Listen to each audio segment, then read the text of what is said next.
আসসালামু আলাইকুম রাহমাতুল্লাহি ওয়া বারাকাতুহু। আমি আলোচনা রাখছি শেখ আব্দুর রহিম বিন আবু আহমদ টাঙ্গাইল। আজকে 158তম আলোচনা। আজকের আলোচনার বিষয় হলো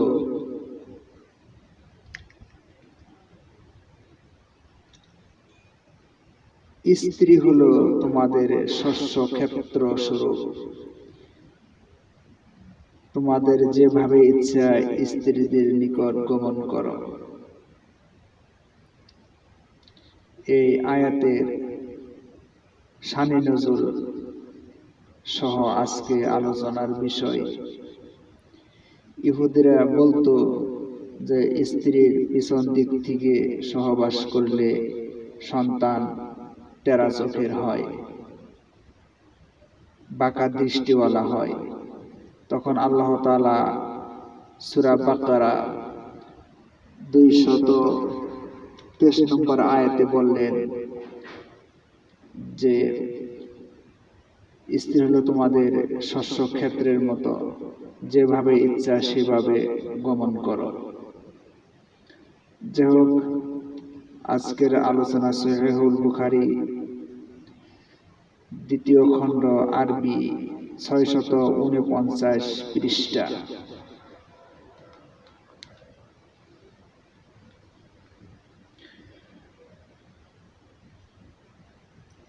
কিতাবুত তাফসীর বাব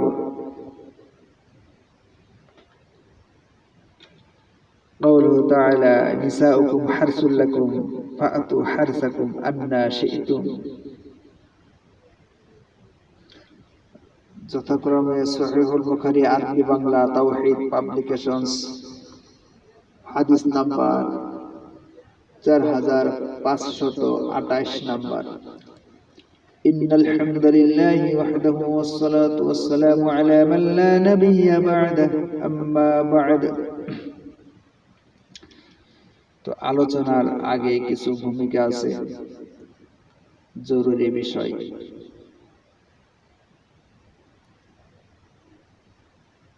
তো এই আয়াতের উদ্দেশ্য অনেকে বোঝে না, যে স্ত্রীর সাথে সহবাস পিছন দিক দিয়ে করুক আর সামনের দিক দিয়ে করুক, তাতে কোনো সমস্যা নাই। আয়াতের উদ্দেশ্য হলো যে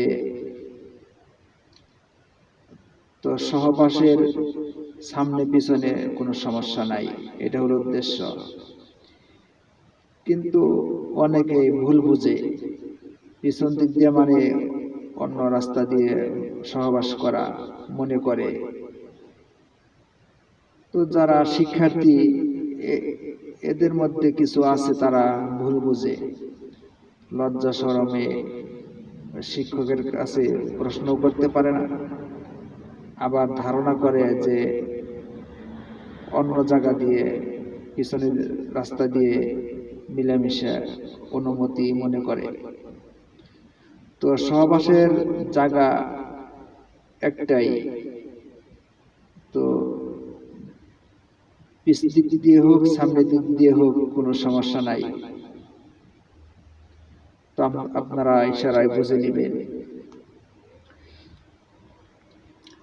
حدثنا أبو نعيم قال حدثنا سفيان عن ابن المنكدر قال سمعت جابرا قال كانت اليهود تقول إذا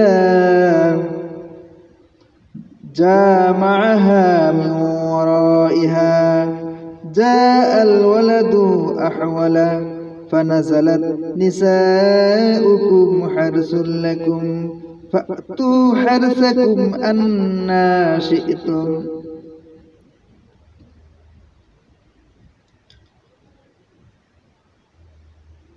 قال سمعت جابرا জাবের রাদিয়াল্লাহু তাআলা আনহু হতে বর্ণিত, তিনি বলেন قال كانت اليهود تقول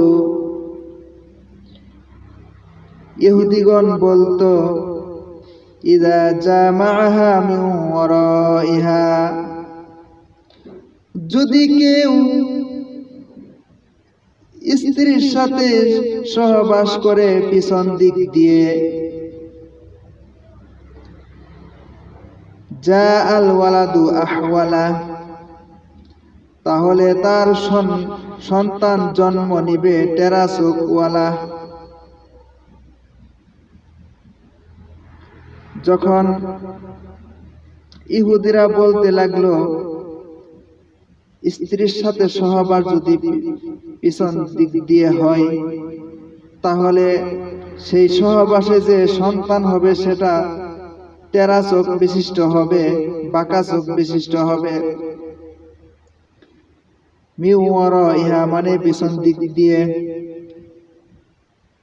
আহওয়ালা মানে টেরা চোখ বিশিষ্ট, বক্র দৃষ্টি।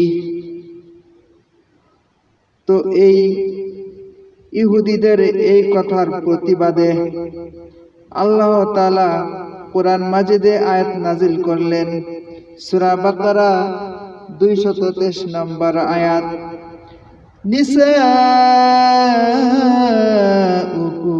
হারসুল লাকুম,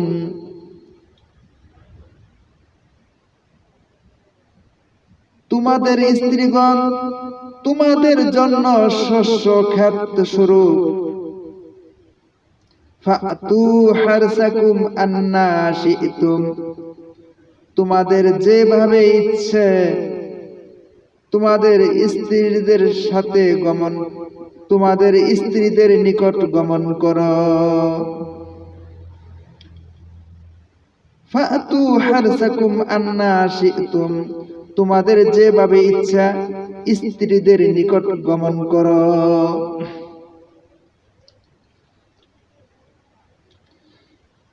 তো অনেক ছাত্র বা শিক্ষক, অনেক কিছু ব্যাকরণ মানে জ্ঞানহীন, কাণ্ড জ্ঞানহীন কিছু শিক্ষার্থী বা শিক্ষক আছে, তারা কেউ কেউ মনে করে যে পায়খানার রাস্তা দিয়ে সহবাসের অনুমতি পাওয়া গেল, যেহেতু পেছন দিক দিয়ে সহবাসের কোনো সমস্যা নাই। তো এরকম কত মূর্খ জাতীয় কিছু লোক আছে, জ্ঞানহীন ভাবে কথা বলে। এরকম ছাত্র জীবনে আমারও বেলায় এরকম ঘটছে, মানে এরকম জ্ঞানহীন লোকের দেখা হয়েছে। তো বলতেছে এক কামেল পাস এক ছাত্র, আমিও তখন ছাত্র, বলতেছে আমাকে যে আমি স্ত্রীকে ওই পায়খানা রাস্তা দিয়ে সহবাস করে স্ত্রীটা দিতে চাই না। তখন আমি তো অনেক আল্লাহর মানে কাছে তওবা ইস্তেগফার করলাম, ভয় পেয়ে গেলাম যে এরকম করো কেন। তখন সে বলল যে তো আমি তো কোরআন আয়াতে দেখলাম এই ফাআতু হারসাকুম আন্না শি'তুম, তোমরা যেভাবে ইচ্ছা তোমাদের স্ত্রীদের নিকট গমন করো। তো আমি তখন তাদের সাথে খুব রাগারাগি করলাম, ধমক দিলাম যে ওই সহবাসের যে জায়গাটা, ওই জায়গা দিয়ে ওইটাই মানে নির্দিষ্ট করা, পিছন দিক দিয়েও